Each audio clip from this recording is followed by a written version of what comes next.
জীবনের কোনো পরিস্থিতিতে যদি এই দৃশ্যটা আপনার সামনে আসে যে আপনি যাদের থেকে সাপোর্ট পাওয়ার আশা রাখার পরও সাপোর্ট পাচ্ছেন না, আপনরাই দূরে সরে যাচ্ছে, মনে রাখবেন আপনার আল্লাহ আপনার উপর দয়া করা শুরু করেছেন। সুবহানাল্লাহ।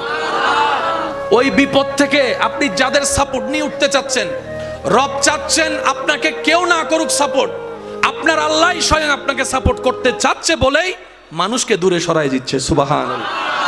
জীবনে যদি কখনো দেখেন কাছের মানুষ দূরে সরে যাচ্ছে, বেঈমানি করছে, দুই নম্বরই করছে, চোখ উল্টাই ফেলছে, আপনি বুঝে নেবেন আল্লাহ তাআলা আপনাকে দুনিয়ার আসল চিত্র দেখাচ্ছে। আপনি যেন বুঝতে পারেন আপনার আপন বলতে আল্লাহ ছাড়া, আপনার আপন বলতে আপনার নবী ছাড়া আসলে আর কেউ নাই, আসলে কেউ নাই, আসলে কেউ নাই। আপনার ভালোবাসার অধিকার পাওয়ার একমাত্র আল্লাহর আছে, স্রষ্টা হিসেবে নবীর আছে। আপনার উম্মত হিসেবে আপনি ভালোবাসবেন আপনার নবীকে, আপনি আল্লাহকে ভালোবাসবেন, আপনার নবীকে ভালোবাসবেন। এই বুঝটা দেওয়ার জন্য আল্লাহ অনেক সময় দুনিয়ার এই বাস্তবতা আমাদের সামনে এনে দেয়।